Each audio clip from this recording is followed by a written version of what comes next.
So, first of all, I mentioned before, some of you own property. And I have here the King of Pentacles. This is a property owner. He's got a lot of castles, a lot of land behind him. So it's somebody who has a property that is prime real estate, okay? A property that will fetch a tremendous amount on the market. And I feel like it's, for some of you, it's by accident that you came across this property. Some of you, you might have lived there for a really long time and you know it's time to sell, but you are clinging onto it. You're clinging onto it for dear life. You want to pass it along to your children. You want to retain it a little bit longer in hopes that the value is going to keep increasing. And I also feel like, when I mentioned before, you were like this small and now you're getting bigger and bigger. I feel like this property served its purpose. For the past few years, you have outgrown the property. And so it's really important for you to not be afraid to let it go and move on to the next phase in your life. And I feel like some of you have some really, really big goals, maybe wanting to relocate, maybe needing to get a new job, but the mortgage and I feel like some of you are in a job, it pays really well and you're making really good money, but your heart might not be entirely in it. But you have this property and then the job came in and the job helped you pay for the property. And so you stay in both places, in that property or in that job, because it's a symbiotic relationship. And then over time, you got comfortable. But now you're definitely thinking about looking elsewhere. You want a change in your environment and you want a change overall in the direction of your life. Some of you are contemplating a move. I do see directly south, and I also see I'm not seeing north, I'm seeing south, and then I'm seeing as well northeast, somewhere where there's snow, or somewhere directly south where the weather is really warm. So I feel like extremes here. And the property is what's really keeping you stuck. Okay, it's really keeping you stuck. The advice that I'm getting here, or the advice that your guys are trying to give you is, you don't have to relinquish it. You don't have to sell it. If you are attached to it, you can rent it out. So, maybe possibly looking into renting it out. I feel like for some of you, no offense, I feel like you're very territorial with your things. So you might not want strangers living in what you perceive to be your space, right? Not a lot of people like that. But sometimes we have to do it out of necessity. And sometimes when we have already outgrown a situation, it's best to, make contingency plans and do things differently. Okay. So, I see as well new work that you're contemplating or a job offer that's on the table for you. I have here the Ace of Coins, Ace of Pentacles, brand new job. I feel like for some of you, you might be switching sectors.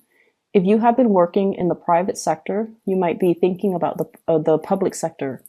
So if you have been working for, I don't know, it sounds self-explanatory, but if you, for example, have been working in a private enterprise where there has been a lot of, incentive pay, where your productivity is like measured, and then the more productive you are, the more they incentivize you financially to do better. So like sales, commission, bonuses, things like that to reward you.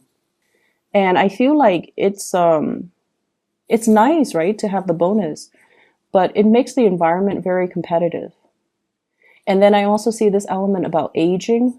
No offense, Aries. But you're like, I'm getting older. I don't want to do this rat race anymore. And so I want to shift into, the public sector where they don't have the incentives, but the work is a little bit more stable. So I see that element coming through. And then I also feel like for those of you who have been working in the public sector, you're really excelling. You're doing really, really well. And you feel like people around you are not are not very motivated. So you might be inspired to go into the private sector instead. So I see a switcheroo, like vice versa. And I'm also sensing as well, some of you are thinking about even working part-time, okay, reducing your hours, working part-time, because you might want to go into property management. You might want to go into, you might already have enough money. You might be thinking about retirement. And so you're working part-time, trying to ease yourself into it, or you have residual income coming through property. And so you feel like you don't have to work as hard. So it's almost like I feel some of you are aware that your hectic lifestyle is starting to catch up with you. And so you're trying to slow down, hence the, shortness of breath. It's almost like I want to enjoy my time. I don't want to be constantly running around, racing around all the time. I want to sit still and I want to enjoy the moment. And I don't want to, just be on the move so much. Okay. So that's what I'm getting here. Let me see. There's definitely, trips and things like that down memory lane. I feel like there was somebody in your life, and I feel like this is the big love of your life, okay? The big, big, big love of your life, whoever that might be for you. It was like a long-standing love affair. You've been with them for a very, very long time. And this person is very loyal. And I feel like, there are traits about this person that is very admirable, but then again, no one's perfect. There are also a lot of bad traits about this person that you might not want to admit to yourself. And I have here a couple. Both are very independent financially. Both are very, very career oriented. So King of Pentacles and Queen of Pentacles, they might or might not be an earth sign, but either way, I feel like this is a couple, and this is somebody that you might be with where both people are just, working really hard, making really good money. Make sure that you don't do so much overtime, or they don't do so much overtime that the relationship kind of, like work can drive a wedge between partners. If you're absent for long periods of time, you can start to feel the emotional drift, okay? But either way, I feel like this is somebody that you really, really loved. And I feel like it's in the past. And you saw this person as Mr. or Mrs. Perfect. And since I have a lot of female viewers, especially just across the board, I feel like, for you guys, this might have been the one you wanted to marry, the one that was like the big love of your life. And you saw a lot of good qualities in this person. They're smart. They're very accomplished. They're very reliable. When they say they're going to do something, they do it. You never had to worry about them straying because they're very faithful and very honest and very loyal. And for whatever reason, you know these things about them, that they're very honest, very loyal. And I feel like they're really, really good looking, very good looking. And I feel for whatever reason between you and this person, you got very possessive of them. You got very possessive of them. And you're not normally a possessive person, but this person triggers a lot of fears because, you wanted the relationship. And then I also feel like they stir up jealousy within you. They didn't mean to do it. They're not flirtatious. But they're somebody that is really good looking. A lot of people like them. A lot of people wanted to be with them. And they stir up a lot of anxiety, a lot of jealousy, possessiveness within you. And it was a really, it was a very deep, long relationship between the two of you. And you really hung on to that person, like hung on very, very tightly. And I feel like you wasted a lot of time with that relationship. It didn't feel that way because you thought they were Mr. Perfect or Mrs. Perfect. But I definitely feel there were, no one's perfect. This person has traits that you overlooked, okay? Bad traits that you overlooked.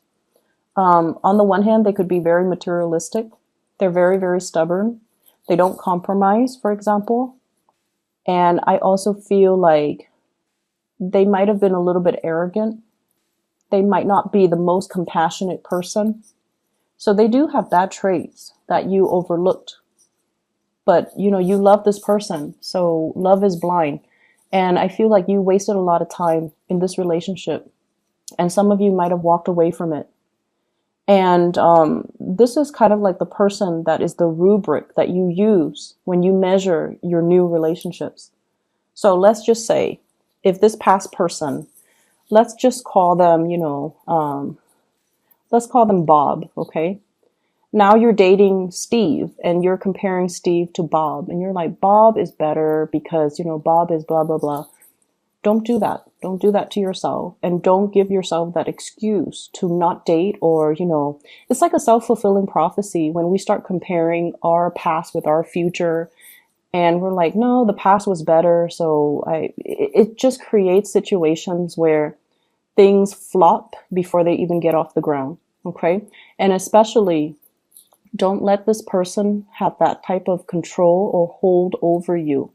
Because I honestly feel like there were a lot of things, bad traits about this person that you overlooked.